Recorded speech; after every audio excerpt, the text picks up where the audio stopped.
This will be marching through Georgia. I'll talk a little bit about the song after I finish it. Bring the good old bugle boys, we'll sing another song. Sing it with the spirit that will start the world along. Sing it like we used to sing it, 50,000 strong, while we were marching through Georgia.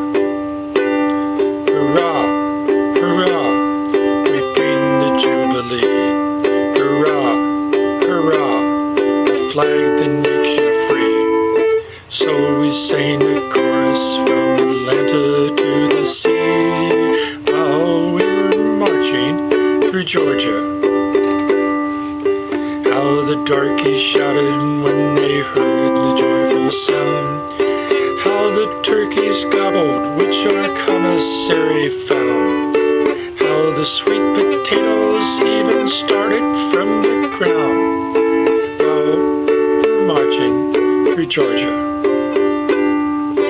Yes, and there were Union men who wept with joyful tears when they saw the honored flag they had not seen for years. Hardly could they be restrained from breaking forth in cheers while we were marching through Georgia. Hurrah, hurrah, we bring the Jubilee. Hurrah, hurrah, the flag that makes you free. So we sang the chorus from Atlanta to the sea while we're marching through Georgia. Sherman's dashing Yankee boys will never make the coast. So the saucy rebels said, and 'twas a handsome boast.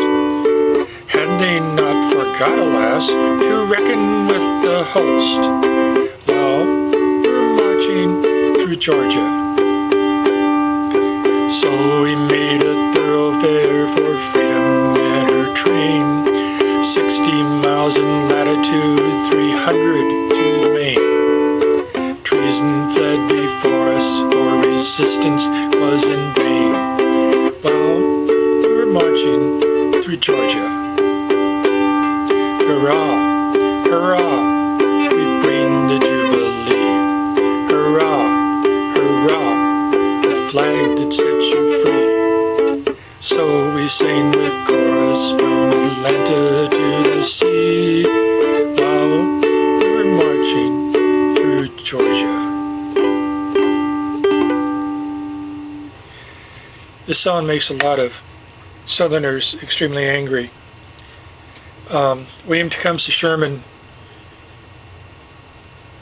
became a new type of general in the Civil War. Previous to his march to Georgia, the battles of the Civil War were one army versus another army, and they shot at each other, and he killed each other, but they didn't really do much of anything to civilians. Like in the whole entire Battle of Gettysburg, with tens of thousands of soldiers, there and dying, one civilian was killed, and that was totally accidental.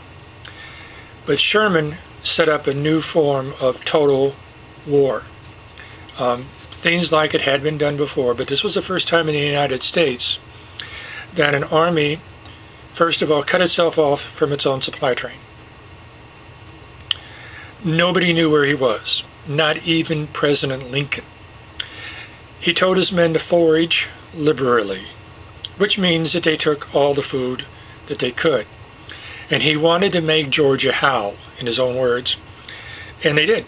They set fire to tremendous numbers of houses, of businesses, and in the nature of war, setting fire to munitions factories, destroying railroad ties, that was pretty much to be expected.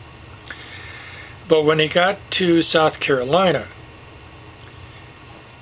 he felt vengeance, because South Carolina was the first state to secede from the Union and basically started the whole thing. They fired on Fort Sumter. So basically his men were given pretty much free rein.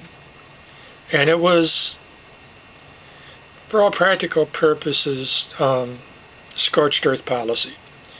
Everything was burned down. State capitals could be burned down. The foraging went on. A lot of the worst of the stuff was not caused by Sherman's soldiers, but by people, I think he called them boomers, who followed them. And they were the ones that primarily did the looting and the really, really nasty stuff. Then when they got into North Carolina, Sherman told the guys, look, these guys aren't the main cause of trouble, so let's just not do anything really bad. And his soldiers didn't. They followed him. A lot of the blacks that were freed followed the army. Sherman himself was prejudiced. He didn't care for blacks and considered them an impediment to his army because there are other mouths to feed, people that might slow them down, and so forth. So for the northern part, this was a tremendous victory. I mean, the newspapers hailing it everywhere, victory. When Sherman burned Atlanta, took care of Savannah, went on up. But for the South, the song is considered a lament. And there are still a lot of bad feelings about anybody, at least from anybody that knows the Civil War down there, about what Sherman did. But his concept of total war was brand new as far as this country was. Now, of course, in World War II, keep in mind one difference. Sherman's army took things.